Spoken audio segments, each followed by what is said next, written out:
So good morning, everybody, and welcome to this, our final Cabinet meeting of 2024.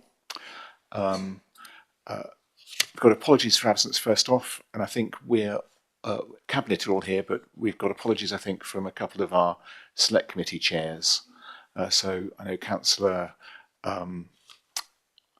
who's missing? Yes, so Jonathan Glenn is in America on holiday, and Rob McCatter as well. Declarations of interest. Does anyone have any declarations of interest today? No? Okay. We've got the minutes of the previous meeting. That was on the 15th of November. Feels just like yesterday. Do we have any comments on the minutes? Everyone happy? Happy to agree the minutes? Yep. Super, thanks. So Chairman's announcements. I've got a few quick announcements to make this time around. As everyone knows, I think it's been a bit of a period of storms, and not least this weekend, which was a lot windier than any of us imagined it was going to be, actually, I think. So our sincere thanks need to go to all of the County Council employees who responded to the impacts of Storm Dara at the weekend and continue to deal with the aftermath of both that and the two storms that have happened since the last Cabinet, both Bert and Conal. At the weekend, our highways staff responded to 180 reported emergencies on local roads, including 130 incidents of fallen trees and vegetation. And they did a fantastic job in making sure that the roads were clear. As of yesterday morning, there was only one road that still remained closed, which was the A343 in Councillor North's division, where a lot of trees had come down between Highclere and Ibthorpe, is that right? Yeah. So the clear up is continuing this week, and if you are aware of any issues that have occurred as a consequence of the storms, I'd recommend that both our colleagues and any residents continue to report that to us using our online services, and obviously do still take care when driving around, because there's still quite a bit of debris around. We're going to be talking about finances again today briefly. It's more of a technical paper. We're still working incredibly hard on all of our finances. We await the 19th of December, when we will hear the outcome of the local government settlement for this year. As I said before, I'm afraid I think we're not terribly hopeful about it. Our ask of government remains that we wish to have more freedom to unring-fence many of the grants that we're given, to charge for the services that we are currently unable to do so, to charge a commercial rate for those where we're unable, and also, most importantly, to means test many of the services that we provide for people currently free of charge, where often it would be possible for them to contribute. That would revolutionise our financial position. In the absence of that, we will continue to keep working day and night to ensure that we have a sustainable future. And the really important thing to remind everybody is that despite what might be said by some of our opponents and some of our critics out there, the County Council is not going bankrupt and will not be going bankrupt. The cost of social care and the cost of the increasing number of people that we need to help through social care and our special educational needs responsibilities mean that we have an ever-increasing budget that our finances can't continue to cover inexorably. So that is the challenge that we face, but we're doing all that we can, and I know that all of you, and my thanks to all of you and to the officers for all the work that we're doing around that. And I made that point actually because last week I spoke at a Localis event in London to mark the launch of the Localis think tank's new report, Restoration and Resilience, Building Capacity and Capability to Deliver Local Services in the South East. The report highlights that the South East is a vital economic engine for the UK, but that our local government system is under severe financial strain. And Baroness Taylor, who is one of the MHCLG ministers, was also there speaking at the same time, and I was able to make that point to her. One of the solutions that Localis are very keen on is devolution, and I'm pleased to say that we continue to have really positive conversations with Southampton and Portsmouth and the Isle of Wight around that. And indeed, Carolyn and I were in a meeting yesterday with our equivalents in those three authorities. We are making progress still. We are looking to create the ask that we have of government, and we are waiting to see what the white paper that we've been promised now for the last 2 weeks and we think might finally be published on Monday tells us about how that might go forward. The point I would continue to make, and again I made it to Baroness Taylor last week, is that devolution for Hampshire and the Solent would be by far and away a beneficial thing for us. But if there is an attempt by the government to force us down the route of local government reform at the same time, then all of the benefit of that devolution, and indeed I fear much of the benefit that there might be from reforming our local council system, would be lost, both in terms of time and of finance in the time it would take to do that. I've talked about the work that we continue to do that's really positive, and we will continue to do no matter what our financial situation is. And there are a couple of things, as I've mentioned before, I'd like to kind of highlight the positive work that we're doing. So the Youth Justice Service is one of the two items this month. The Hampshire Youth Justice Service works with partner agencies to prevent children and young people from entering or re-entering the criminal justice system. Obviously, that has a link to our papers today around our safeguarding responsibilities. I'd like to congratulate the Hampshire Youth Justice Service for attaining Youth Justice Send Quality Lead status with a Child First commendation. The Association of Youth Offending Team Managers, which awards this status, highlighted that the specific strengths of Hampshire Youth Justice Service include excellent coordinated team leadership, mature and effective preventative work, with diversionary activity now accounting for at least 25% of the service workload, and an effective joint decision-making panel which meets weekly. The panel is regularly attended by Hampshire Constabulary and Children's Services, with input from other relevant services on a case-by-case basis. And as we're talking about climate change in our annual climate change report today, I also wanted to talk about the Hampshire Forest Partnership, which I know all of us around the table are engaged with. It's tree planting season, so I'd like to highlight the work of the County Council's Forest Partnership.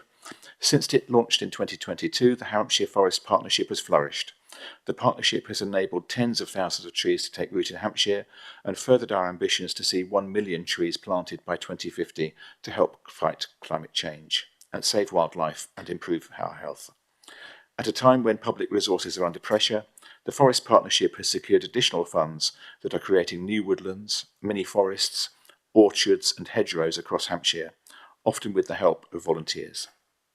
For example, this winter the partnership will provide 3,250 disease-resistant elm trees, helping to reverse the devastating decline of this species due to Dutch elm disease over the last few decades.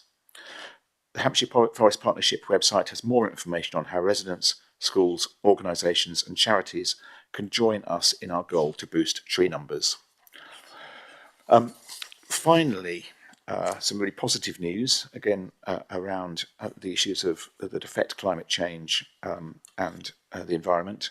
So finally, at the end of November, the government published an update on its plans for simpler recycling, about which we were all relieved. The County Council will shortly convene a meeting with district and borough councils to discuss the implications of the update for Hampshire. I welcome the clarity from DEFRA regarding the collection requirements to separate card and paper from other dry recyclables, as this informs the infrastructure that is required for processing the material. I also welcome the extended producer responsibility for packaging scheme that will launch in the next financial year. The scheme will help to offset the costs that local authorities incur through managing household packaging waste and will be paid for by a levy on packaging producers. It's really positive news. This is the scheme that we wanted to introduce over 18 months ago. The district and borough councils were less keen to introduce it until they had clarity from government. We finally got it. It means that the work can begin early in the new year, we hope, on the Chickenhall Lane MRF in Eastleigh, and we can finally do what we know the people of Hampshire want us to do, which is to enable them to recycle all of their plastics. And finally, a quick thank you to everybody who attended the Staff Carol concert last week in the Great Hall. As well as getting everyone into the Christmas spirit, the concert always provides a great opportunity to celebrate the musical talents of Hampshire's young people. This year's concert was opened and closed by the Hampshire County Youth Band, fresh from their high-profile performance at the Royal Albert Hall's Youth Proms, and I'd just like to apologise for my singing. And so that is my update for this month.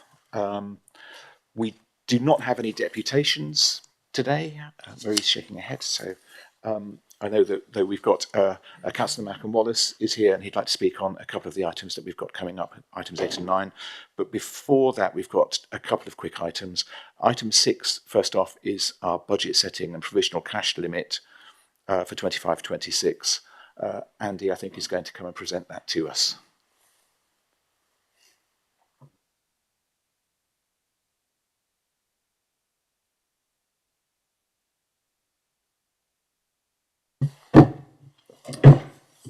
Good morning, Leader. Thank you. I'll just briefly introduce the reports. It's the Finance Update and December Cash Limit Report. So the purpose of the report, as set out, is to set the Provisional Directorate Revenue Cash Limits for 25-26 in the sum of 2.5 billion. Set the Provisional Cash Limit Guidelines for 25-26, which total 1.435 billion. Propose to change the capital budget and reporting from a starts basis to an expenditure basis. And it also considers the impact of the Local Government Finance Policy Statement. If I start with the policy statement, I think you've already used the word disappointing, Leader, so we share your views of the overall statement was disappointing from Hampshire's point of view. What it did set out was that the council tax referendum limit was confirmed at 5%. It also confirmed a number of the grant funding streams. It reconfirmed the social care grant, which we already knew about from the autumn statement, and that was 680 million, of which we assumed 8.7, as you know, in the MTFS. It also brought a new grant called the Recovery Grant, 600 million. That is for all tiers of local government, and we anticipate that being based on deprivation. We don't historically do well on formulas based on deprivation, so our current assumptions that we'll receive no funding from that grant. There was also a further new grant announced, which was the Children's Social Care Prevention Grant, 250 million. That's going to be allocated on a new children's needs-based formula, so we don't know the actual allocation basis, but we've kind of assumed that potentially we could receive up to £4 million from that new grant. The policy announcement also referred to the funding reforms from 26-27 onwards. And again, you'll have noted that that's going to be on a new needs-based formula, likely to be heavily weighted towards deprivation, which again, as we know, we don't historically do well from. The policy statement also covered exceptional finance support, and the letter that went out from the Minister initially seemed to open the door for positive EFS discussions around council tax increases of the referendum limit. But I think you were also on the call, and myself, Karen and Rob were on, where the Minister seemed to close that door again and set out that he didn't expect many at all to receive EFS, and the only cases he saw being worthy were those where there were systemic structural issues around low council tax base and or high deprivation, again neither of which we would come under. So we will continue our discussions, as you're aware, and write to the Minister. So that was a policy statement. In terms of the cash limits themselves, as I said, it sets out the cash limits in the sum of 2.5 billion. And I guess the two key items to note within the cash limits are the savings of 66 million for next year through SP25, but that also the cash limits include growth and inflation of 188 million compared to the current year, and the details of which are set out in Appendix 1. Moving on to capital. The report sets out the capital programme for the next 3 years, which is just shy of 1 billion. It also sets out the cash limits in the sum of 9.6 million, and it also picks up a recommendation to move away from a starts-based capital programme to an expenditure-based capital programme. And I'll pause there. Thank you. Super, thanks, Andy. Before I ask my colleagues whether they've got any questions, can you help with the issue of, so we've got the amount that we're taking into account for inflation, we're assuming for inflationary increase. Does that include the national insurance part? And are we certain, has there been any mention of the money that we were initially promised to pay for the national insurance increase for us, and how widely does that national insurance reimbursement go? It's our own direct workforce, but subcontractors or people that work for us presumably aren't included. So our assumption is that the government will fund the direct employment costs of NI for the county council, but they've been pretty clear that there's no additional funding separately identified for NI for the impact on providers and other contracts that we use. So that would appear to be a funding shortfall from our perspective. So the actual direct costs of NI are included in the overall cash limits for our staff. We've also got inflation increases built into provider rates within the report, but we remain to see whether there'll be enough or sufficient to cover the NI pressures that come through. Super, thanks. Jan. Yeah, thank you, Andy. Paragraphs 65 to 70, you talk about the capital programme, which is really important to us. But you're making a change, aren't you? We're moving to a cash basis. Can you outline what the advantages to the council will be of moving to that way of accounting? Thank you. Yeah, thank you. So historically, we've used the starts basis where the full value of the capital scheme was shown in the year that it started. When you move to a cash basis, we show the profile of that scheme in the years where the expenditure will fall. So it's much clearer, much easier to monitor, much easier to see what cash is going through an actual capital spend in year. So that's the main advantage of moving to that expenditure basis. Any other questions, Zoe?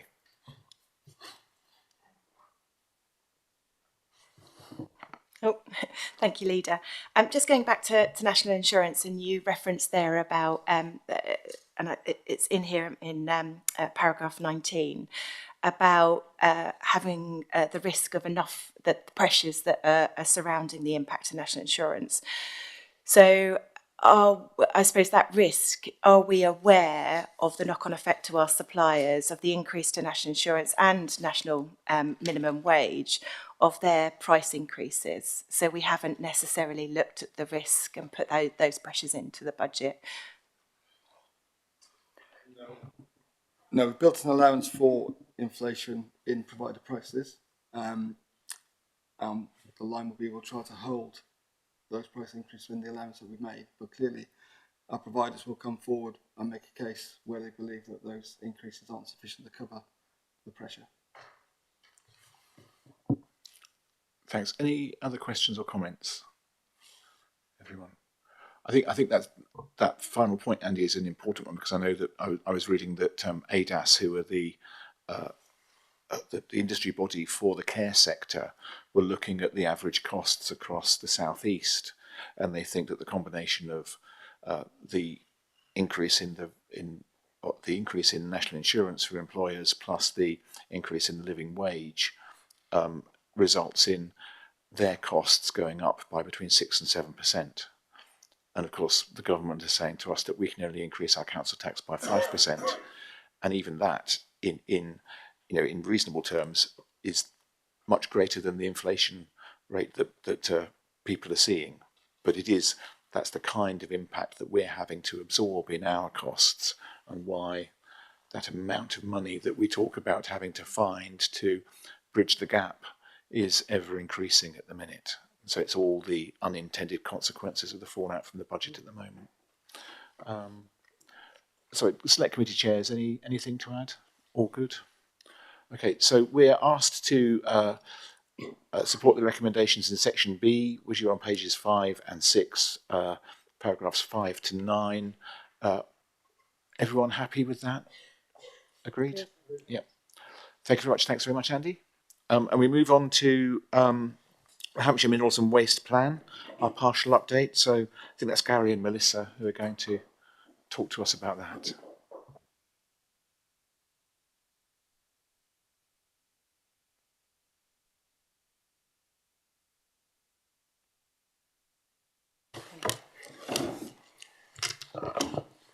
Good morning, Leader. Good morning, Cabinet. I'd like to introduce Melissa Spriggs, who you're familiar with, who's our Strategic Planning Manager, who's here to support me with any technical questions relating to what is a procedural paper, but I'll do the paper introduction and then welcome any questions.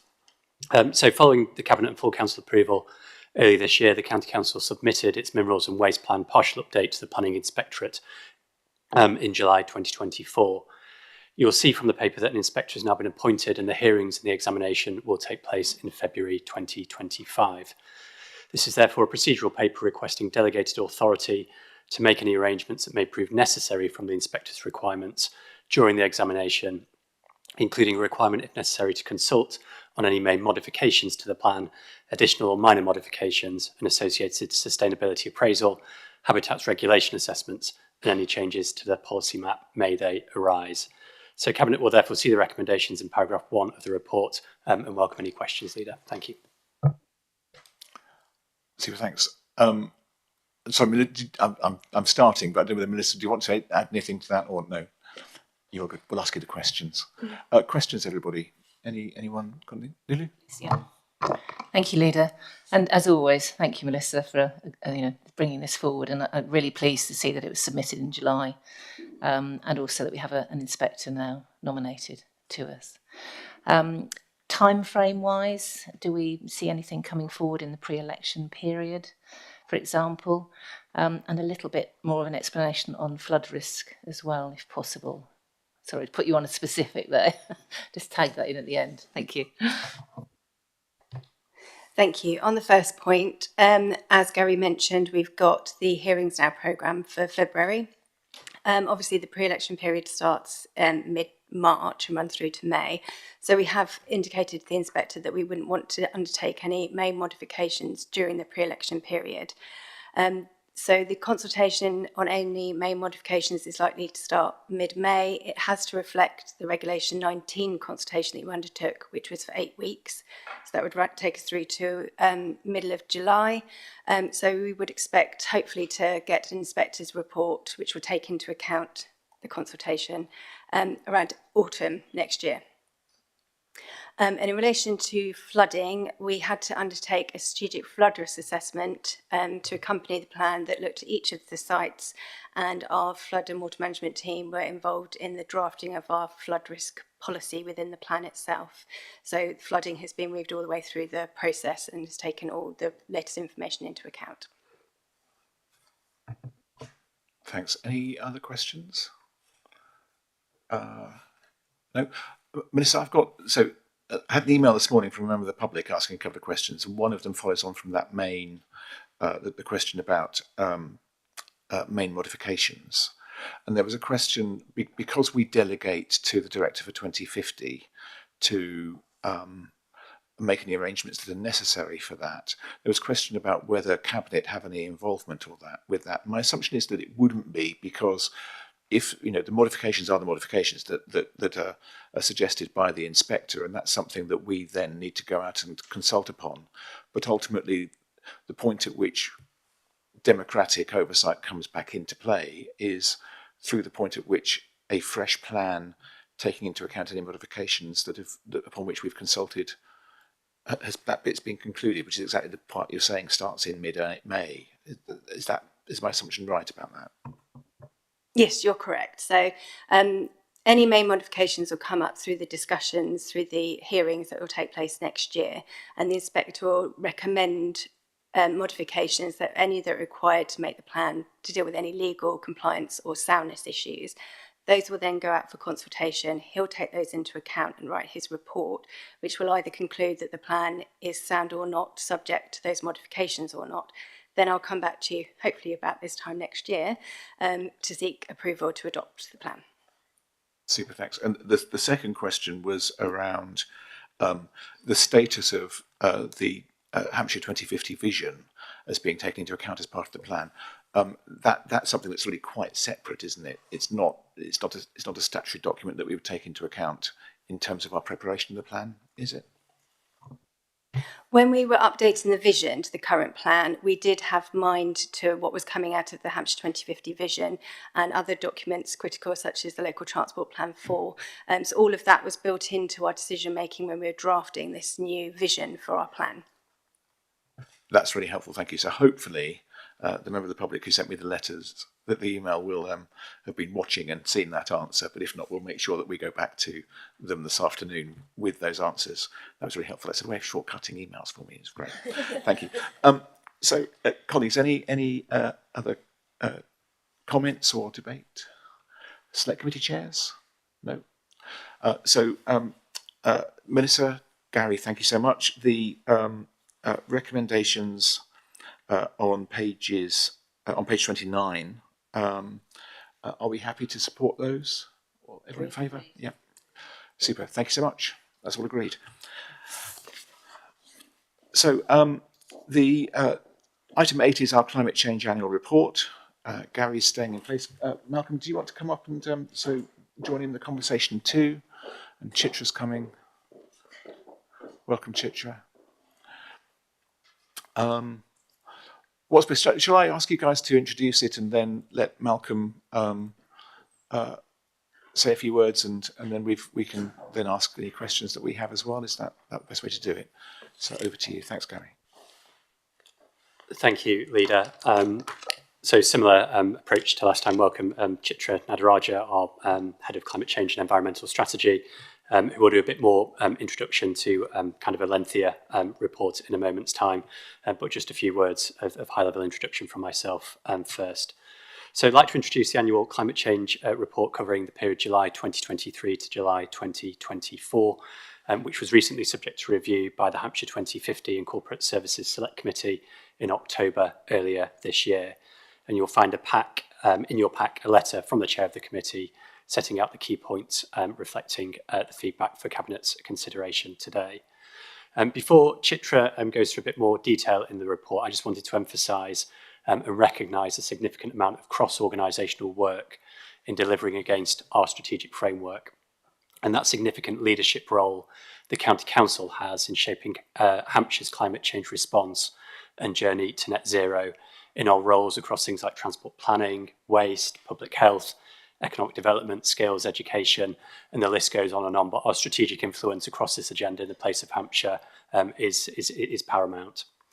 And as you'll see from the report, and stating a really obvious point, responding to climate change is a hugely complex local, national, and global issue, with massive interdependencies with national policy, private and public financing, funding availability, and the effective joint working with our partners. Today, however, is an opportunity to see all that come together for the area of Hampshire in the report you see before you today. So I'd like to welcome Chitra to summarise the key headlines in the report, and then welcome any questions. Thank you, Gary. So the report sets out, as Gary stated, the progress that's been made on delivering climate change activity for the last year from 2023 to 24 July. It really focuses on the implementation of the strategic framework, which is our key kind of programs that we know we need to deliver to reduce emissions and build resilience that will help us meet our 2 targets. The report itself covers a huge number of examples of best practice and activity across the County Council on some key programs, which I'll give a few examples of. It also provides an update on networks and partnerships, communications and marketing, and work that we're undertaking with underserved communities. And there's also a quick update on the budget in the report. The report also sets out what we're going to be doing for the next 12 months. So in the last 12 months, the strategic framework has been significantly improved with the addition of a lot of key programs from across the directorates, and you should hopefully see that reflected in the main annual report. So the strategic framework is our key focus. It represents all of the key programs that are focused on priority areas for emissions reductions, but also critically for building resilience. The 2 appendices to the Cabinet report are the annual report itself and the strategic framework. So from paragraphs 13 through to 54 really set out the examples of activity that have been delivered on the strategic framework on emissions reductions and building resilience, and includes key examples of programs like walking and cycling schemes, a 3rd very successful Solar Together scheme, waste prevention initiatives like repair cafes, the development of our local nature recovery strategy, the delivery of major flood alleviation schemes, a very successful Climate Unity project, a conference for our young people, public health guidance on air quality, research into overheating in buildings, adult health and care supporting vulnerable residents in heating advice, and many more. The report then also covers key work that we do with networks and partnerships, which, as Gary said, is part of our leadership function, and also marketing and engagement, which is really critical for us in delivering behaviour change by engaging with our residents and young people. And finally, also some new work that we're undertaking to understand how we can better engage with our vulnerable and our underserved communities. Paragraph 65 to 69 covers the climate change budget. And finally, paragraph 79 sets out the focus for the next 12 months, including the development of our new climate change strategy, which will start from 2026. Thank you. Chitra, thanks so much. Malcolm, did you want to say a few words now? Thank you. It's probably not a surprise you see me here. Despite all the other challenges that are going on around the world, the head of the UN has repeatedly stated that the climate emergency is the biggest issue that the world faces. Hampshire recognised that. We've declared a climate emergency, and in doing so, I mean, Councillor Keith Manns, who was leader of the County Council back then, said it's clear that action on the scale required to meet the urgency of this global challenge can only be achieved if we all commit to lasting change. In Hampshire, this means not only building on our achievements and reducing carbon emissions in recent years, but also being absolutely clear on effective actions that we can take to reduce our carbon footprint and make Hampshire more resilient. So 2024 is set to be the hottest year in more than 100,000 years. Extreme weather events are becoming more frequent all the time, and these are stats that are thrown out by people all the time, and it's difficult to get your head around them sometimes. So to bring it back a bit more locally, the combination of these factors, I want to look at a couple of things. On harvests, both these changes are affecting harvests both here and around the world. This year, England suffered its second worst harvest on record. This wasn't well reported, but it is one of the factors that is affecting our farmers as well as the other changes that we've heard about perhaps more loudly recently. Harvests in other parts of the world have been even worse, and they do drive global migration, as if people can't eat, they can't grow food to eat, they have to move. Sea level is another one. Sea level in Portsmouth is on track to rise by between 0.5 and 0.8 metres by the end of this century. That's compared to the beginning. So just during this century, it's going to rise around about 0.6, 0.7 metres. The 4.5 kilometre South Sea flood defence scheme, which is put in place in partly to mitigate this, on its own is estimated to cost over £180 million, and that's for a 4.5 kilometre stretch of our coastline. £180 million. So these things are real, they're happening, and I think we all appreciate that. The report's got a great narrative about, and Chitra and Gary have touched on it as well, about all the things that are happening across the county in on lots of different areas. And it's really positive to see some of the steps that have been put in place and the actions that are happening. But one thing we obviously discussed about the committee, and one thing that's really lacking here is we have a lack of clear data on progress to date against the council's goal of reaching net zero by 2050, and and it's not clear what the plan is to get from here to 2050. So if I look at that report, I have absolutely no idea whether we're on track to get to net zero by 2050. The only area where we actually kind of look at that is in our own estates, and that's 20 years behind schedule right now. So and that's just one small area. In all the other areas, I've got no idea if we're on track. We're doing all this work, and that's great, but are we on track? I have absolutely no idea, and that's something which we all. It'd be really good if we could focus on that and try and work out how to monitor that going forward. There's lots and lots of different areas. Again, Chitra and Gary talked about them. Climate change affects us across the county in every single department that we work in. At the moment, we just have the one climate change annual report that we look at, and that really needs to be a summary. and we can't deep dive into each individual area at that meeting. So another thing I know we've been looking at doing, and I've been talking to the cabinet member about, is trying to review each of those areas separately in a previous committee meeting. So, for example, looking at transport and highways and how transport and highways are progressing towards their 2050 targets in the Universal Services Subcommittee meeting. But there's lots of different areas, including adults' health and care. I mean, how are we doing on that? How are we doing getting towards our 2050 goal in adults' health and care? It's a difficult thing to measure, but unless we do start measuring it and looking at it in detail, we are not going to get there. So I think that's something I would really encourage us to do going forward. The other one I wanted to mention is there is a specific opportunity I think that the council has on energy, electricity, and how the grid energy infrastructure is going to be really important as we go forward. We already are seeing in parts of Hampshire where we don't have enough electricity to, for example, install car charging points,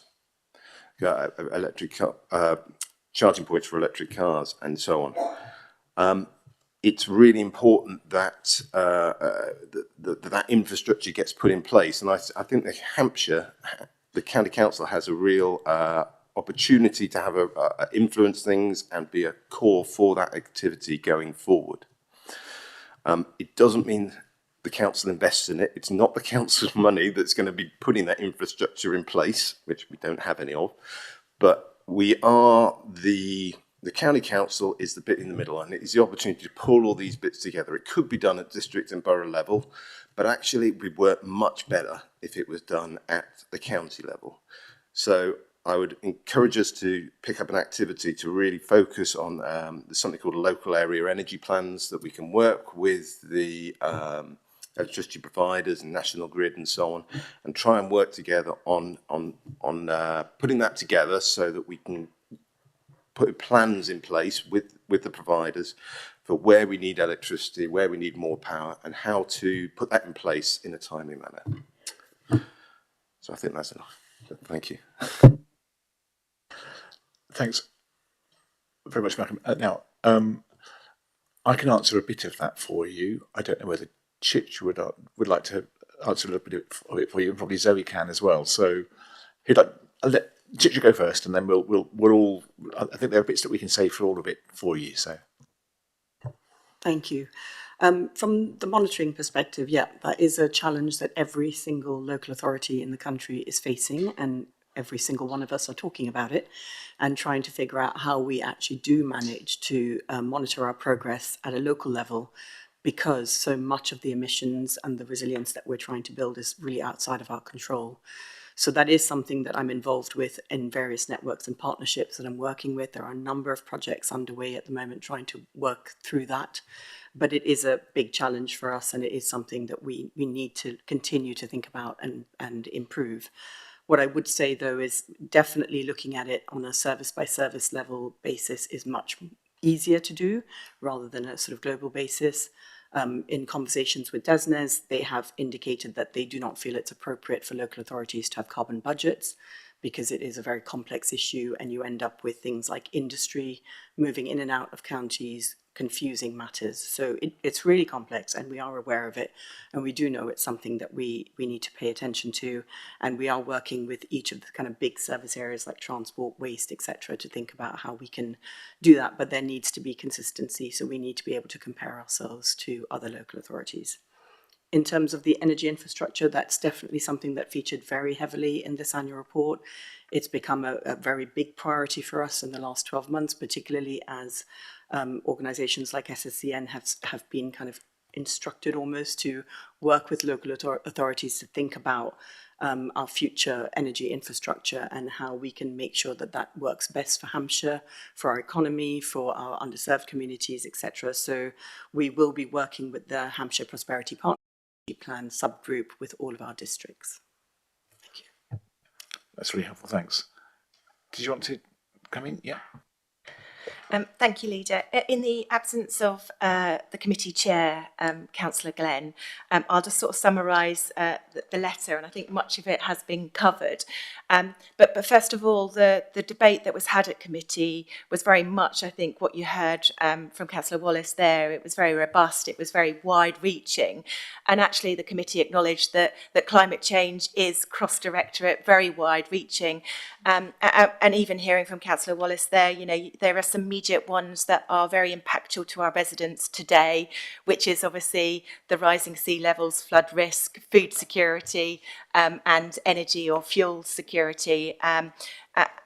And that was debated in great length at the committee, hence that there was quite a lengthy letter with many actions for yourself and me, sadly. So we've got much to take away. But just to summarise those actions, one was monitoring progress towards our 2050, and it was acknowledged, and Chitra, I think you covered it there, that there is work in progress that we need to do with our data monitoring of our own estate and how we maybe empower other committees to note and scrutinise that data.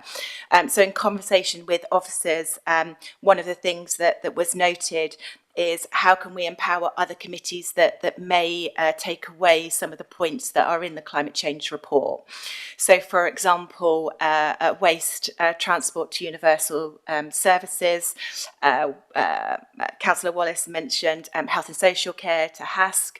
So how can we take those elements out of the report and empower specifically those committees to look at those services and the data that Chitra mentioned, where we look at service to service data.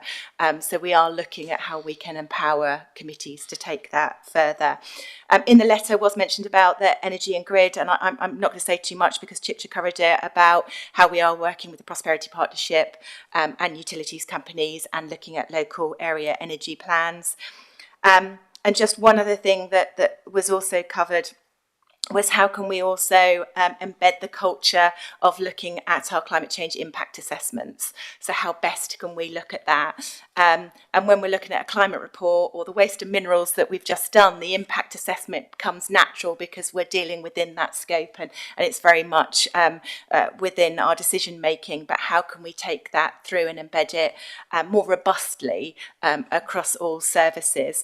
And maybe, Chitra, the question I can sort of pose with that is sort of what reassurance, and Gary, I don't know, this question might also, you might want to wish to answer, but how can we have assurance that climate change is at the heart of our decision making regarding that impact assessment?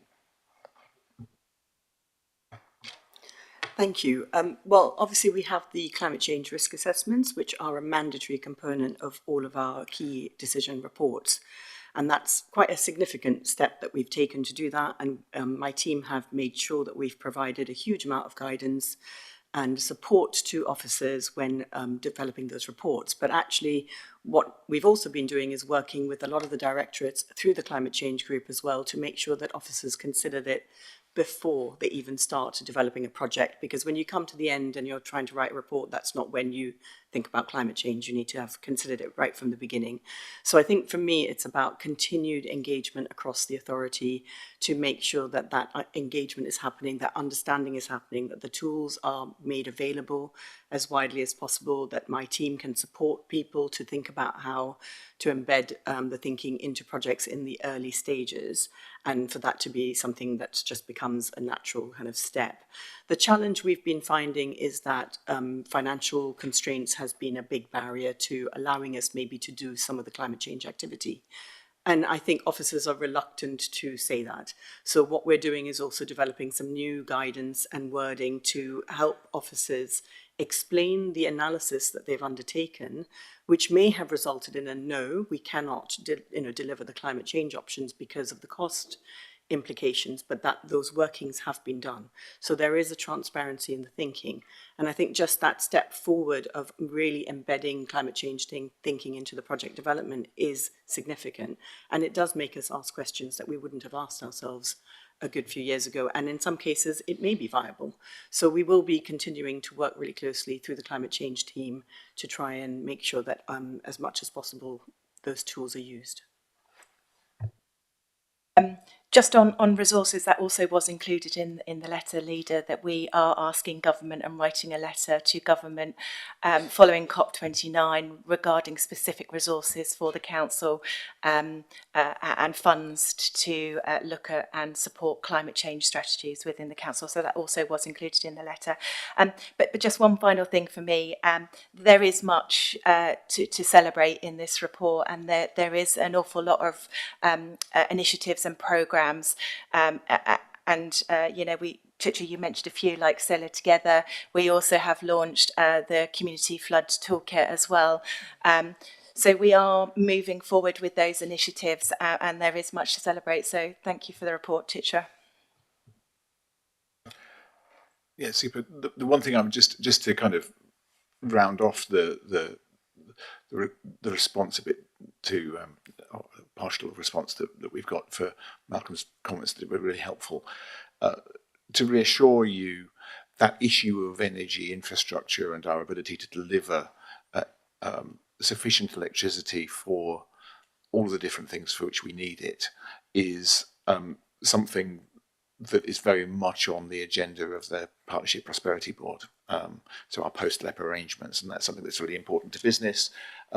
It's really important to a lot of our growth aspirations. It's also important in respect of our ability to deliver on our move to encourage people to cycle and walk, but also use public transport much more. And the really excellent example of that I can give you is that we attended the Southampton Enhanced Partnership Board, which is the body that brings bus companies together with local authorities to look at how they work. And there, the Blue Star depot, we were in the Blue Star depot in Southampton at the bottom of Charles Watts Way, and they were talking about wishing to move to electric buses in the same way that they've been able to around Portsmouth and Fareham.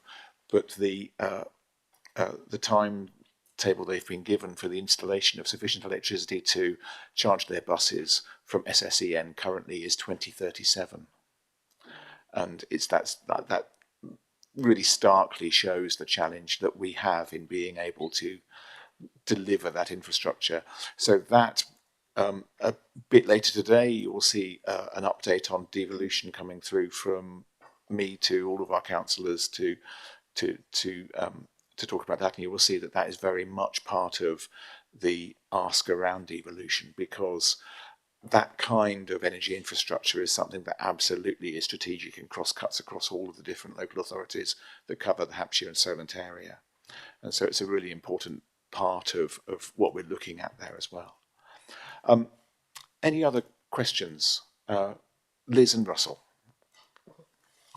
Yeah, this feels a bit mundane asking this question after our previous discussion, but Solar Together was a great success. Have we got any plans to put solar panels on our own buildings and on our care homes and our estate throughout the county? Yes, that has been happening for many years now. So all of the most viable buildings have been done. And it's been a massive programme that was delivered through initially Salix funding and then also through our public sector decarbonisation funding that we won from government, and continues to be looked at on a case-by-case basis. So yes, that's been a huge ongoing programme from Property Services. Thank you. Thanks. And Russell? Something that really stood out to me in the report is that the community energy sector really seems to have been flourishing over the last year. I think Hampshire County Council can take quite a lot of credit for this, because we supported community energy organisations in their early stages with funding. We also, I think, contracted with Community Energy South to provide mentoring. So it's just great to see that that's actually bearing fruit. And we're now providing technical expertise and supporting discussions with SSEN, which is obviously relevant to what we've been talking about. Do you think it's conceivable that we will be able to produce some sort of report in due course about the carbon saving that these community energy companies are delivering? Because they are decarbonising, and that's what we all want to see. We want to see green energy production. And it strikes me that maybe in the next year or two, we will be able to say, well, yeah, we've actually now seen community energy as a sector saving, you know, whatever, 10,000 tons of carbon. And that would be a great result for this sector. Thank you. Yes, community energy has gone from strength to strength in Hampshire. We now have a really good network of community energy groups across the county, some of which are really pushing forward. Energise South Downs is probably one of the most successful ones, but there are many others following. It's delivering actual community energy schemes is incredibly complicated and particularly challenging, given that a lot of these community energy groups are essentially run by volunteers. So the work that we've done with Community Energy South has supported those groups by giving them additional resources. And Community Energy South have also recently won some lottery funding that has enabled some of those community energy groups to actually recruit staff and pay those volunteers for that time. So we do know that a number of our community energy groups have got quite a significant number of projects in the pipeline. We would have loved to have been able to see that some of those come to fruition before this year, but yet we are really seeing 2025 as in an optimistic light. So I'm hoping that next year we will have actual community energy schemes to talk about. Yeah, Jan. So just one thing, Chitra, I had to talk about really was the retrofit consortium. I'm really pleased to see that in there. So back in 2022, Parity Projects came to address this. They said one of the biggest challenges for carbon footprint was households retrofitting to reduce not only the carbon footprint, but the cost of energy. It's got a massive price tag of between 20 and 30 billion just to retrofit all the households in Hampshire, let alone the rest of the country. So where are we with that project and how can we help? Because housing is not our direct responsibility, but it is a significant carbon footprint for Hampshire. Thank you. Yes, we still have, the retrofit consortium is still going strong. And in fact, as a result, direct result of having that consortium, the purpose of that consortium was to maintain that stakeholder infrastructure that we had created during the Parity Projects phase, because we kind of pulled together all the different stakeholders, whether that was district councils, community groups, and also energy providers and skills providers. So we wanted to maintain that infrastructure whilst waiting to see if we could win some funding to actually deliver the retrofit and also see what the new government's programs might be.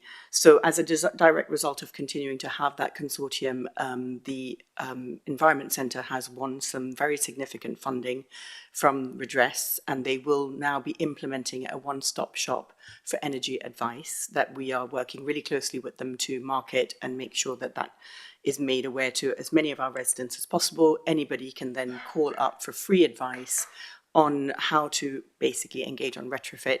Retrofit, even that word is not something that most residents really kind of connect with. So we're really kind of working to think about how we make that something that we can kind of communicate clearly to our residents and help them think about retrofit. And we're also linking back with Parity Projects because they have a scheme called EcoFurb. So for the more complex households that want to do quite significant levels of retrofit, that becomes a real challenge in terms of making sure you do it in the right sequence. And for that, you need a house plan and you might need a retrofit coordinator, and EcoFurb are basically offering that to us as a service. So that means that the customers that come through that say, actually, I want to go ahead and do this rather large bit of retrofit, we've got a pathway to send them down. It also means that a lot of our community projects like the Greening Campaign, etc., have somewhere to direct residents for advice. So that it is moving forward. Government have obviously announced the Warmer Homes Fund, which again, Portsmouth have led a consortium that now covers the whole of Hampshire to put in an expression of interest to draw down funding for that. But still, that's not enough. You know, we're not delivering retrofit at the levels that we should. So I'm really hopeful that the next stages of government policy will look to addressing the retrofit market for the able to pay. Thank you. And Kirsty. Thank you very much, Leader. Thank you, Chitra, for the report. It's really good news, lots of great news stories in there. I wanted to particularly pull out the solar panels we've installed on the schools. I know that 287 are fitted with them now, which is fantastic. The majority of those which have been done in the last 4 years, and really helping to keep school budgets down with the energy costs at the moment. So that's fantastic. A big thank you for that. And also the other sorts of upgrades that are happening, even if panels aren't right for that fit for the building, whether it's replacing windows or lighting upgrades and changing the boiler. So there's been a lot of work done on that particular element of our estate, to reassure Malcolm.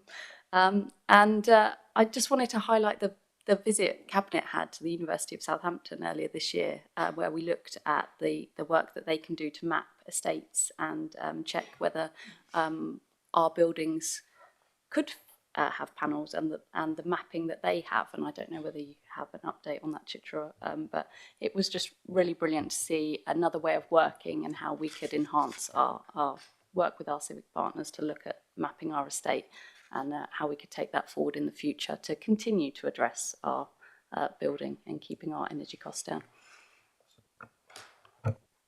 Thank you, Councillor North. I don't think that's an update that we have here today. I think given your position as portfolio holder covering sort of operational property, we'll make sure through Patrick Bogg and Universal Services that goes back through the normal channels. But all of that sort of in-house work on our own built estate would come back through your own portfolio. So we'll make sure through Patrick you get an appropriate briefing. It just proves the kind of cross-cutting work that we're doing with everybody focusing upon it, which is a great piece of work. Any other comments, everybody? Bill? Leader, I'd just like to reassure Malcolm that certainly HASC and the Joint Health Overview Scrutiny Committee, their function there is to analyse and check on all climate change mechanisms that are happening on any new hospital build or conversion or retrofit builds that we have in Hampshire, and also in Frimley in the north, with the two Prospect hospitals coming into being hopefully by 2030, 2032. And also HASC does scrutinise the performance of the Hampshire and Isle of Wight ICB through the NHS website, looking at how the performance of the PCNs against all the residents' wishes. And you mentioned about, health services in the future. And more detail is being put onto that website for us to scrutinise at HASC with the assistance of both Jess and Simon. Super, thanks. Any other comments? Juliet? No? Okay, so we are asked to approve the recommendation, which is that we approve the plan. That's on page 37. Is everyone agreed with that? Agreed. Happy?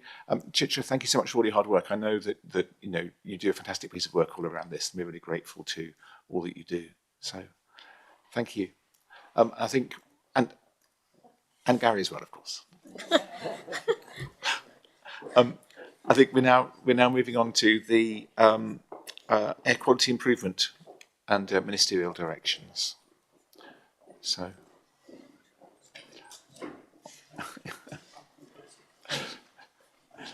Malcolm gallantly moving. So,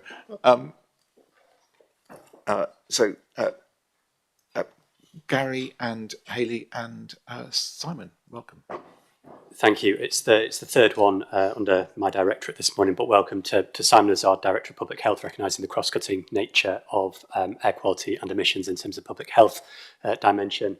And Cabinet also like to introduce you to Hayley Thorne, who's one of our transport team leaders, who has done the bulk of the work on this agenda. And like the previous agenda items, is much better qualified than I am to answer any points of particular detail. So quick introduction of the report from me before any questions. So this paper provides an update to Cabinet on the work that has been undertaken to meet the requirements of the previous ministerial directions that put a legal duty on certain districts within Hampshire to reduce levels of air pollution to within legal limits in the shortest time possible. You'll see the paper referring to work undertaken in Basingstoke and Deane, the New Forest, Ferrum and Gosport, and finally the Blackwater Valley, where a ministerial direction was issued to develop and implement a plan for nitrogen dioxide compliance. The paper positively notes that following the assessments undertaken by Government's Joint Air Quality Unit, there have been no exceedances of the nitrogen dioxide levels, and notes the successful actions that the County Council has undertaken to deliver the relevant air quality measures. Cabinet will therefore see the recommendations in paragraphs 2 to 5 of the report and welcome any questions, Leader. Thank you. Thanks very much, Gary. Malcolm, did you want to contribute now? Yeah, just very quickly on this. Just wanted to point out, obviously the council appears to be focused on achieving the government limits, which is obviously the right place to start. But World Health Organization limits for air quality are much, much lower than the government ones. And so just achieving the government ones is not enough. And we've actually got an obligation in law to for continuous improvement. So going, which it drives us to go beyond those government limits. So how is this, I guess I had a question, how is this being considered in our go forward plans? Thank you.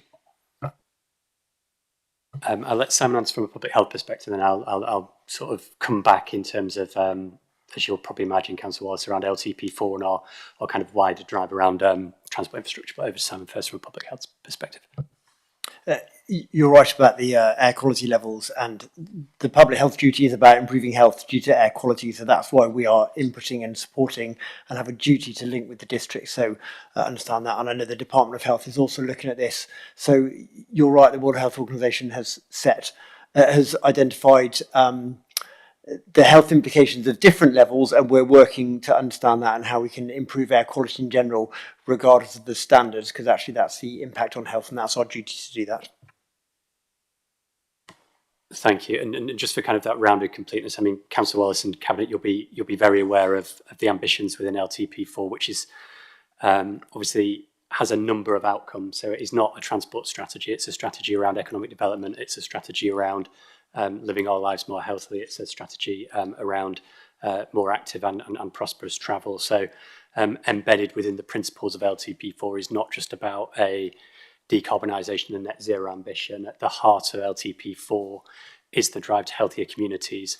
Part of that is removing or increasing the capacity on our network, for example, through greater cycling and walking, that modal shift into public transport, for example, all of which, as you've seen from today's report, have that impact in terms of improving those emissions figures as well. So delivering through our broader holistic strategies as well are absolutely fundamental in terms of air quality, as well as all the other ambitions that are realised through those key policies and programmes.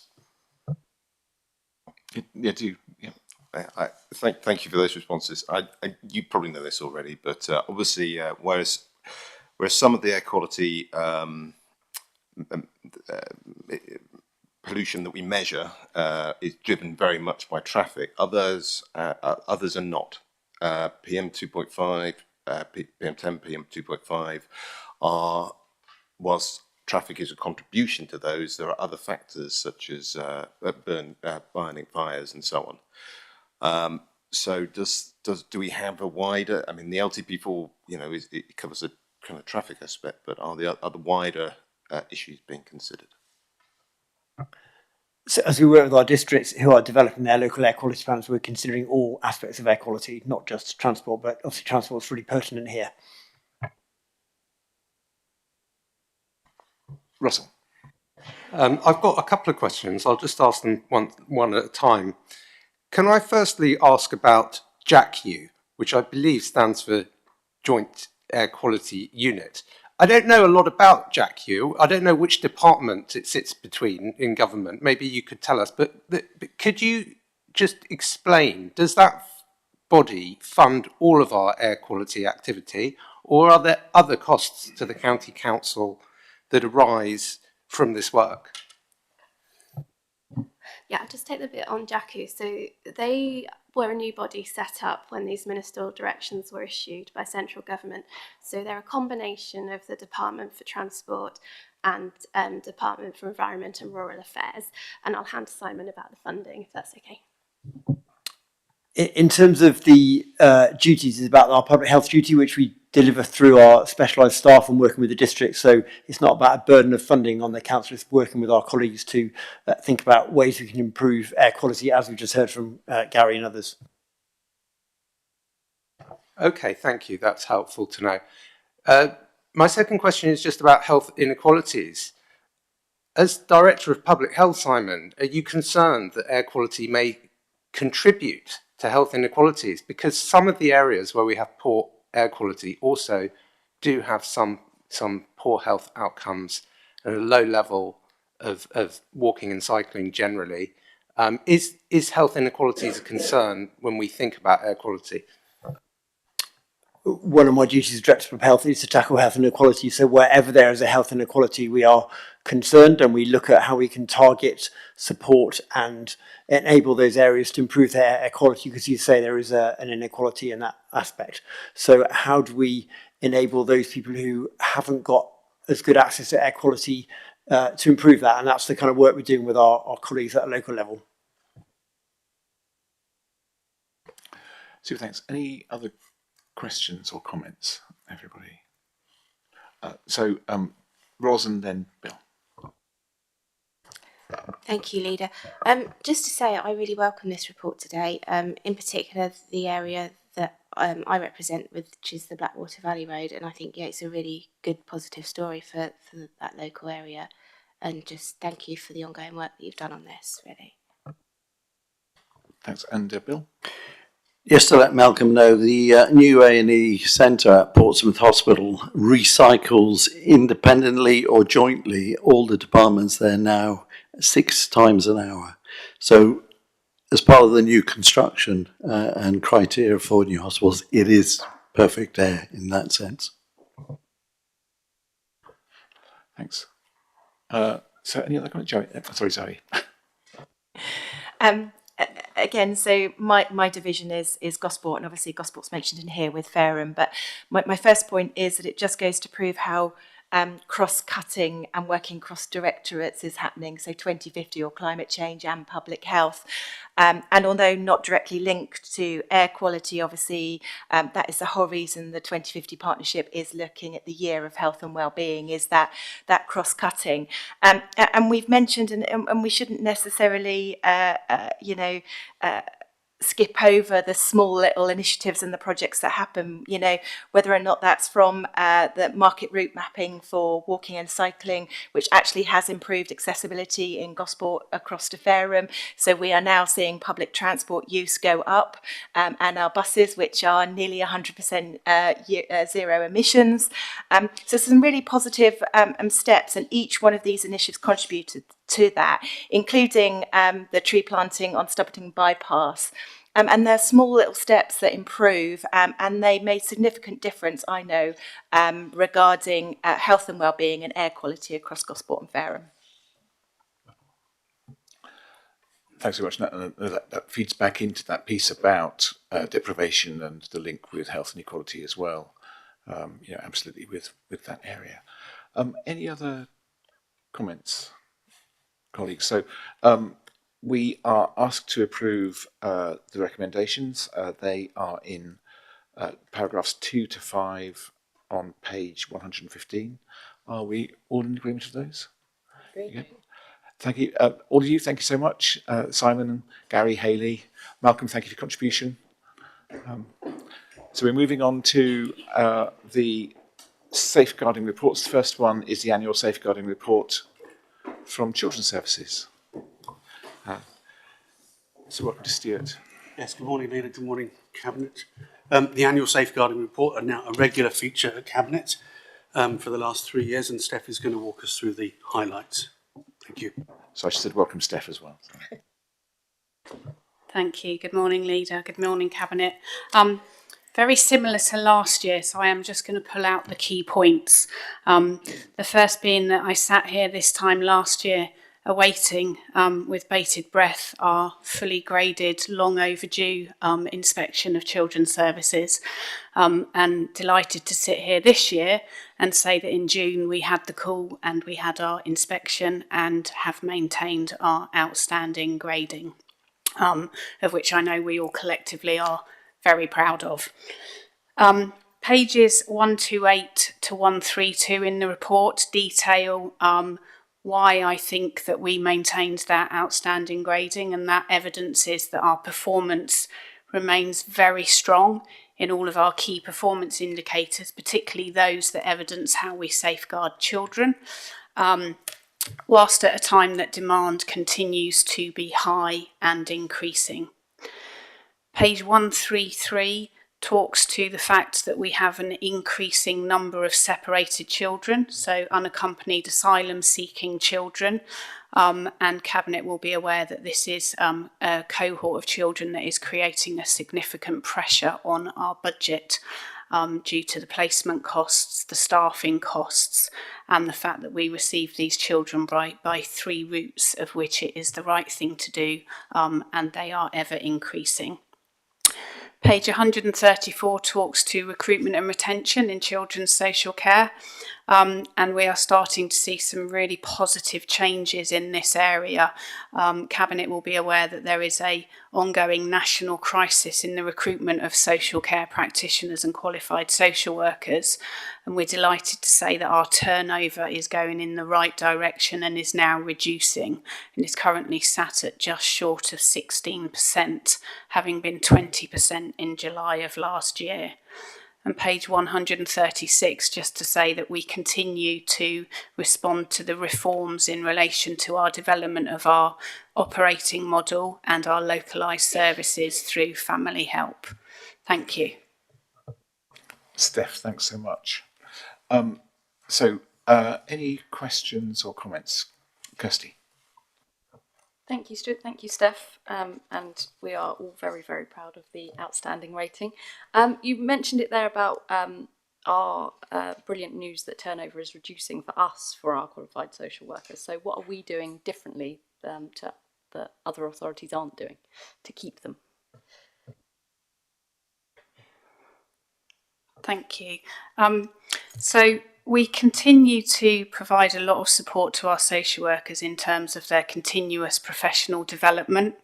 I think we have managed caseloads extremely well. What we understand in terms of our turnover of social workers is if you give them far too much work that they can't actually achieve sustained change with families, then it's not a very rewarding job and not why we came to do the job that we do. So in terms of retention, we've continued to really value the staff, because what we're very clear about is our outstanding grading is exactly due to the quality of the staff that we have. In addition to that, we have really grown our apprenticeship scheme. So to date, we have 40 apprentices who have currently completed their social work training and degree and are now qualified. Our original graduate trainee scheme, we were leading in this across the whole country, and then everybody else discovered it was a really good idea. So it's not quite so novel anymore. We have another 10 graduates expected this year, and we're continuing to look at that funnel of our apprentices, which we think is our next step to grow our own. If I could just add one thing. The executive member and myself recently met with a group of social workers, and they're really proud to work for Hampshire. They talk very warmly of the organisation and of their place in the organisation, which reflects, I think, a lot about the County Council. Thank you. Yeah. Sorry. I've got Steve, but Juliet got her hand up first. Sorry, Steve. So Juliet. Thank you, Leader. Thank you, Stuart. Thank you, Steph, for your report. Firstly, we're very proud of what you all have achieved, so thank you hugely, and we don't take it for granted. I wanted to talk a little bit about child exploitation and all your work there. And I just think it's key that we keep the momentum going on child exploitation, and seeing the multi-agency safeguarding hub in action and the Willow team, it's invaluable, that work. But I wonder whether there's a joined up piece of work the county could do on we work a lot about the supply side of drugs and focusing on that, but it's the demand for recreational drugs that is putting our children at risk. And I think there's a real public health message here. It's not only do drugs alter your psychology and are bad for you and addictive, but actually you are fueling modern day slavery and child exploitation. I wonder if there's a public message we can send out. There absolutely is, and we work very closely with public health on this. When we have particular hotspots, we'll work with the police and they'll do comms as well. So we're very proactive in that. But you're absolutely right. Public need to understand those that choose to use drugs recreationally, on occasions, that will involve children supplying them. Super. And Steve and then Ros. Thank you, Leader. A number of colleagues, members, and myself visited Swanwick Lodge, a secure children's home recently. And it is, I was going to say a fantastic place, but I think I should now say outstanding. Providing a secure care facility that is focused on the young people and doing it cost effectively. It provides some of only around 250 places countrywide, so it has true national importance, and its reputation for rehabilitation success is excellent. We've learnt a lot from it, and it's informed our approach on the new Hockley House facility, which is even better. Will we be doing more in future elsewhere?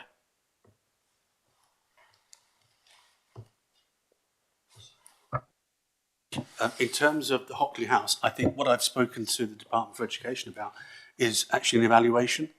I think we need a proper evidence base to be able to say what the long-term outcomes are for the children. We don't, because this is a new venture for us. They're happy to fund that, and I think on the basis we get that evaluation in 12 months' time, then we can take a considered position. In terms of Swanwick Lodge, as you said, it's a national resource. Demand far outstrips supply. On any one day, there's probably 50 children in the country with one vacant bed. So it's a marketplace that DFE is continuing to invest in. So Ros and then Liz. Thank you. Mine's just a comment actually, and yeah, want to thank you guys for maintaining that outstanding in the circumstances that we find ourselves in, not just locally but nationally, with cost of living crisis and everything on top of that. Actually maintaining that outstanding is something to be really, really proud of. Also, I just want to highlight really, and when we did go and meet with some of our foster carers and our social workers, they were immensely proud of actually the early help work that we do and the work that they are doing to actually get children back into their families as well. And that's another thing that I think we need to be immensely proud of as a county council, that piece of work that our social workers are doing to work with families so they can take back care of their children. And also in regards to Councillor Henderson's comment, that the work that we do with partners, in particular with the police, I know every holiday time we roll out the Do You Know Where Your Child Is piece of work that we did a few years ago, and that's just highlighting to parents actually to have those open conversations with your young people, to let them to ask where they're going if you notice any differences in behaviour. And I think we all have that collective role to play in society, especially the parents of our young people, to ask those difficult questions of our teenagers sometimes, because you are their parent, you can ask them that. And I just wanted to thank you guys again, so thank you. Thanks. Sorry, I don't believe you want to respond to that. Or Liz. It's just another comment following on from Councillor Foster. I was invited to visit one of our newer children's homes, which was designed, the architects told me, in consultation with the teenagers who were staying there. It looked like a normal house on a residential street. No sign up saying Hampshire, because they didn't want that. It was designed with a larger kitchen than normal, and the kitchen was this sort of the hub of the house. Absolutely marvellous. And I timed my visit, so I met them as they came back from school. And I spoke to some of them, and a few comments came through. I feel safe here. Life is much calmer. And I know I can get help if I need it. And perhaps the most important one to me was one teenager said to me, life's just got much more fun now. So thank you very much. I think that's possibly a good place to end it, unless anyone else would like to say anything else. Yeah, Ros. Sorry. Could you just tell us a little bit about Hockley House, please? Because I think that is an amazing story to tell and share, please. Briefly, Hockley House is a new build, it's conversion. I think it was an older people's home at one point. It's got quite a history, actually. When I went there, I met one of the neighbours who was talking to me about the building from 100 years ago. But it's right in the heart of the residential area in Romsey. We have, with some funding from the DFE, which we've matched in terms of capital, we've converted it into what can be considered to be 3 self-contained flats for young people. Now, they're not flats, it's a children's home, but we've done it in conjunction with the NHS. So it will be registered. We'll have a health team there as well as a care team there.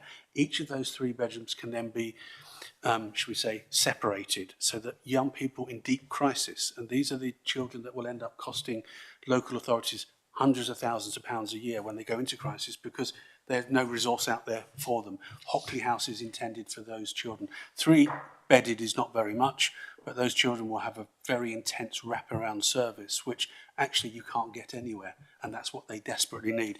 It's for placements are up to 6 months where you go through that real crisis with a young person, teenagers typically 12 to 15, 16, and then reintegrate them into the community. It's the first time, and I've been with Hampshire a long time, it's the first time we've done something like this with the NHS, and it goes back to the earlier point. We're doing evaluation to say, does this really work? Because you can't find these units anywhere else. Thank you. Super, thanks. Any other comments, everybody? No. One final comment from me, I think, is that's a perfect example of where we spend our money well. And as we go through the process of looking at our estate and as we release capital receipts, it is exactly that kind of scheme and the schemes that we undertake in adult social care as well for extra care facilities and new services there that we need to be spending our money on, because whilst we, in selling some of our land and selling some of our buildings, are selling the inheritance that we have effectively from those who have preceded us, investing in those services that enable us to not only reduce our ongoing costs rather than paying private providers enormous amounts of money, as you say, Stuart, for the kind of placements that we need, we also ensure that there is a facility there for the children in this case, or the residents of Hampshire in the future, which is under our control and at a much lesser cost than we would have to pay the private market. And that is our legacy to pass on to those who succeed us here in doing that. And so thank you for Hockley House. I know it's a fantastic facility, but also let's look forward to the way that we develop more of those over the years using the receipts that we have from the capital that we achieve in selling land and property. So we've got the recommendations, everybody. They are on page 125, paragraphs 2 to 4. Are you all agreed that we accept those? Yeah. Yeah. Okay. Thank you very much, Steph and Stuart. And so, turn for adult safeguarding now, Jess.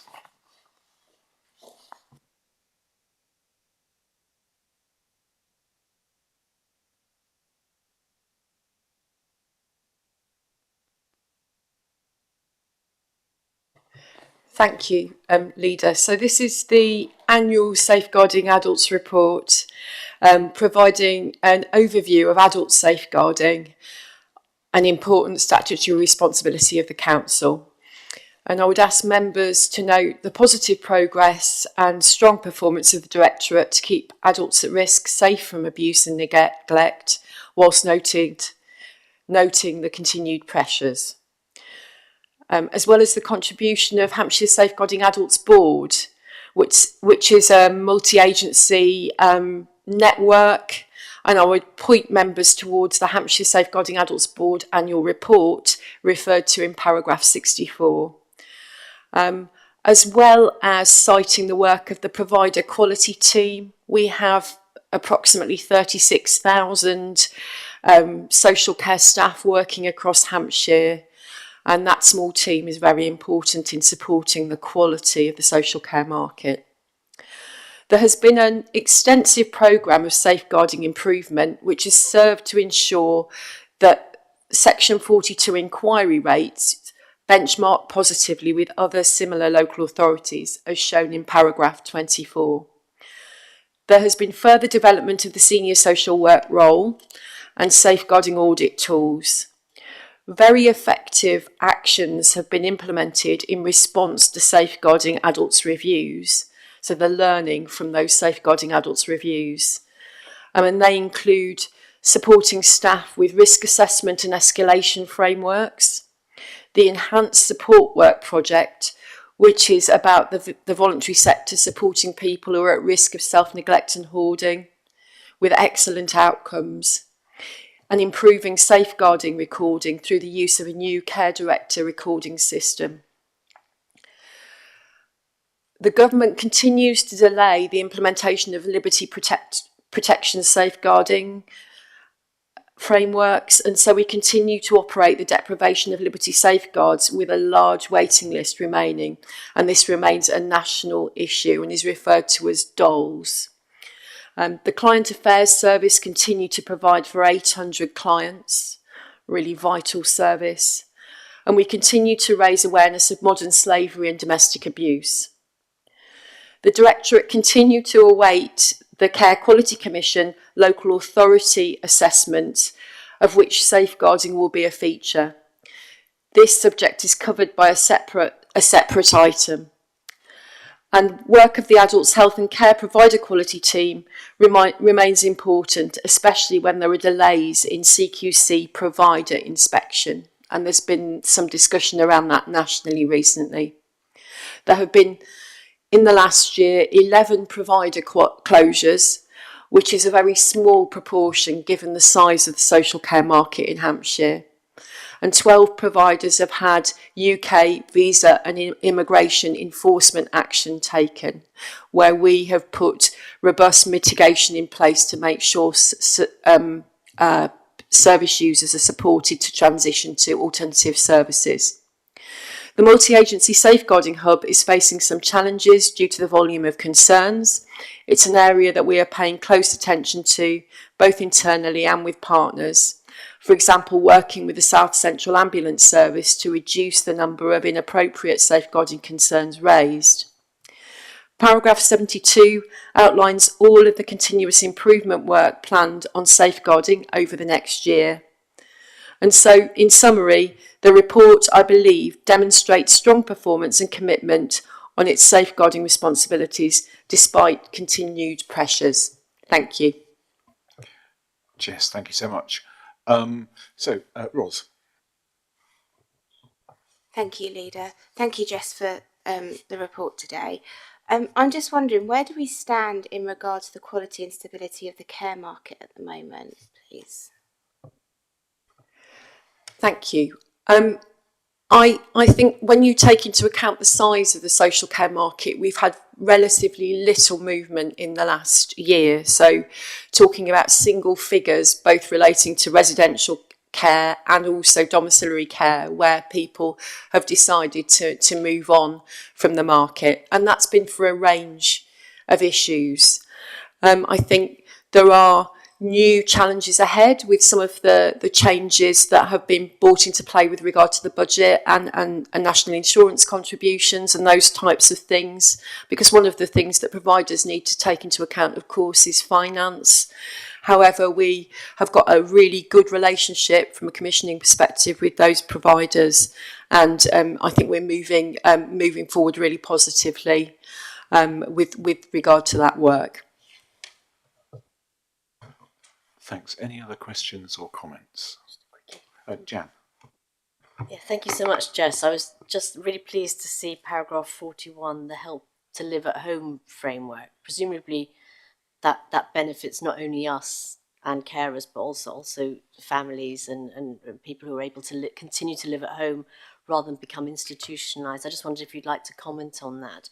And earlier we had the challenge around climate change and the impact on adult social care. And I just wondered if there was anything you'd like to add around the use of technology and even keeping people at home and whether that has a positive benefit. Thank you. Thank you. Thank you, Councillor Warwick. As you say, the domiciliary care framework is a fantastic improvement for us. What we're seeing in Hampshire is really good supply in our domiciliary care market, and also, of course, that increases the ability for us to be careful around the quality of the staff that we the organisations that we work with. So all really, really good. And as you know, one of the things that Adults Health and Care has committed to and has taken forward in those frameworks is to encourage domiciliary care organisations to maximise the use of technology and, for example, software around logistics, etc., to make sure that when carers are travelling around the county, that they take into account their carbon footprint and also, of course, fuel costs, which are one and the same. So yeah, absolutely something that we're taking seriously with regard to strategic commissioning. And I think so with regard to the question around residential care versus domiciliary care, I hadn't really thought about that from a climate change perspective, but I think what that brings to people is the ability to stay in their own home, in their own communities, and that brings lots of societal benefits and benefits for the individual as well. Thanks. Sorry. Thank you, Leader. Jess, I just want to highlight the fact that, you know, this area is extremely important and of high quality, and the innovation in here is outstanding. And I just want to highlight that. You know, it's one of those areas where you can't stand still because the challenges that present within that area of service are quite dynamic within themselves in society. But that's whether or not you're evolving training to our own staff or your school packages, the prevent toolkits that you've developed, which has been fantastic, all the way to nationally being recognised and supporting the Home Office, and obviously your trauma-informed service. So I just wanted to highlight them, Leader, because I think it's really important. Jess. Thank you. So I thought it was meant to be so short.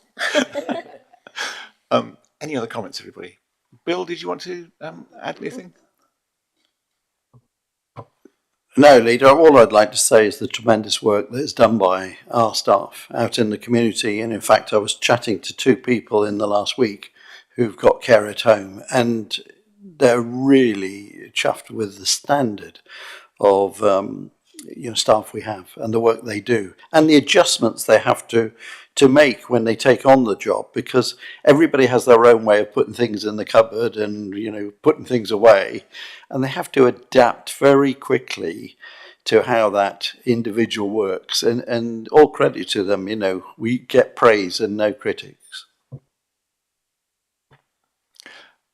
Yes, I think we all have relatives like that. Not least Councillor Warwick. Any other comments? No. Jess, thank you so much.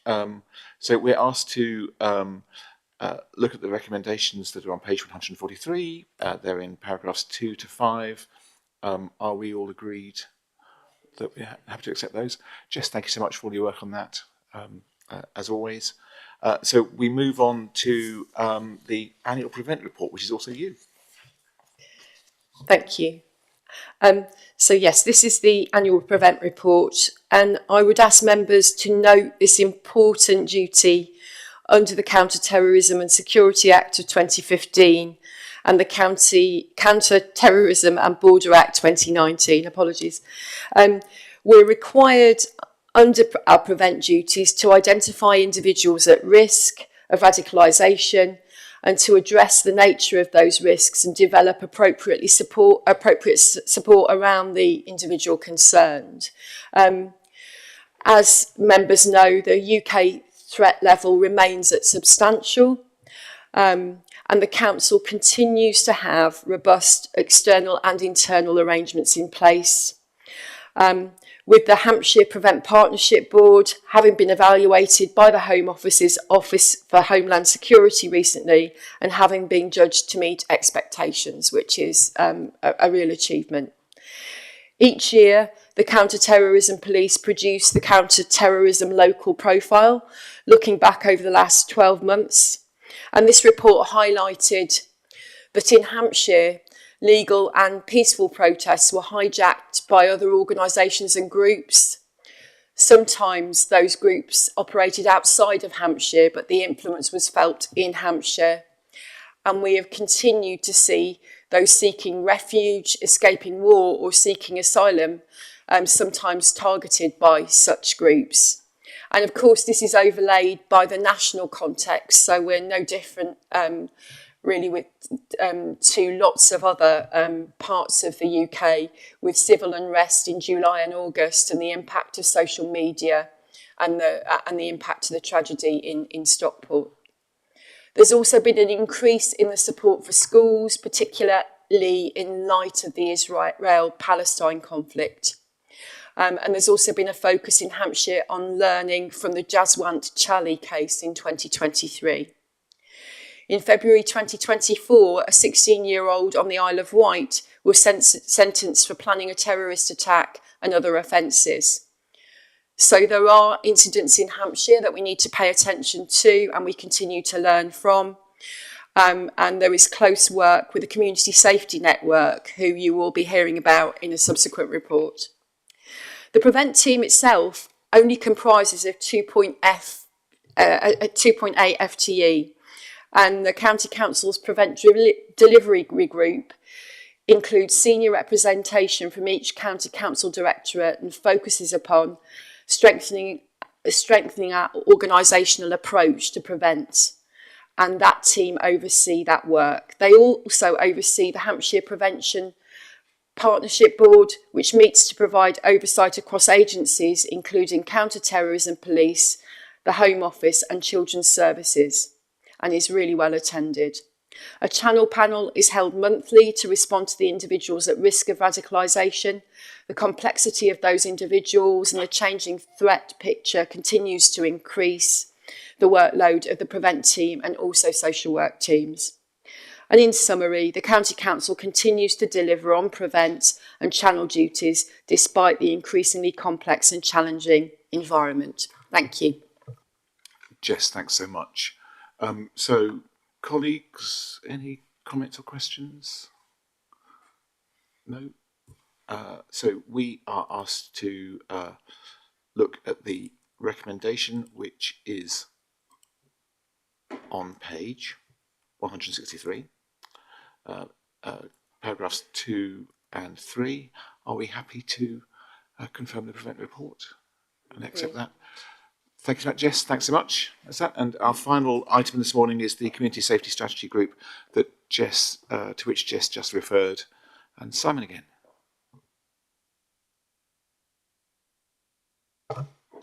Many thanks, Leader. I just want to give a very quick overview of the Community Safety Strategy Group and its annual report. I have to say I only took on the chair after Graham Allen retired, so I haven't been chairing it for the whole year, so I can't take credit for that. As a county, we have a duty around community safety partnership, as do our districts, so we're working closely with our districts. And in paragraph 7, you can see the themes that we've looked at, as you've heard from Jess and from indeed Stuart. The links between our community safety partnership and other partnerships are really key. And what we're looking at now is to really kind of focus down to make sure that at a county level, we're doing what is most effective and efficient done at counties, with districts doing what they need to do. And also how we oversee a number of partnerships under those themes. So there's a number of kind of sub-partnerships and how we just make the best use of that. But the work's going well. We have good engagement from partners and very valid and valuable conversations. Thank you so much, Simon. So, colleagues, any questions or comments? Liz and Russell? So, sorry, I was going to ask about work with the districts, but I think you answered that in what you said anyway, so no. Russell? Thank you, Leader. I was just going to make a comment, which is, part of community safety is we want people to feel safe. And I think it's good for communities in Hampshire that we now have local bobbies for each area. And actually, we're ahead of the curve in Hampshire on this, thanks to the Police and Crime Commissioner, Donna Jones. If you go to her website, right at the top of the website, it's got a button that says Find Your Local Bobby. So anyone can go in, type in their postcode, and then email their local bobby. And I encourage people to do that. Find out who your local bobby is, get them involved if you're trying to reduce antisocial behaviour or nuisance neighbours, or you're concerned about, rowdy behaviour or alcohol consumption out and about. That's what they're there for. And I hope that that will help people to feel safer and to actually tackle some of the problems. And I mean, I hope that that's something that's discussed at the community safety group. And I think you've probably highlighted that challenge. How do we make sure that we work at the very strategic level, leaving, you're right, the bobbies on the beat to do their job, and how do we kind of see what's missing, see where we can enhance that work? So yes, absolutely. Just that. So any other questions or comments, everybody? Bill's smiling at me. Is that a yes or a go on then? I was just going to say, Leader, that it's amazing in our local councils and boroughs that they don't actually know about Hampshire Alert website. And I had to put it to, Rushmore councillors, they should have that, because that's got so much information on a daily basis, which is, credible to our residents on what is actually happening to ensure they have a safe environment. Absolutely, and it's tailored to your area as well. So where I am, we get all of the rural alerts, and undoubtedly that's very different to the information that you receive in Rushmore, in Aldershot and Farnborough, or other places. So really worth signing up to the Hampshire Alert system, and also look at the website for the Police and Crime Commissioner, and thanks to Donna, see who your local bobby is, because they've got their phone number there. You can ring them up and ask them to come round. Any other final comments? No. We're asked to note. We're asked to approve the recommendation that we note the progress of the work of the Hampshire Community Safety Strategy Group. That's on page 173. It's recommendation number 2. So the recommendation is in paragraph 2. Are we happy to approve that? Agreed. Great. Simon, thank you so much, and thank you everybody. And everyone else has gone, so it's a bit late. But before you go, Steer, I just want to say Merry Christmas and have a very Happy New Year, because this is our last time, I think, all of us together before we do that. And we can end the recording.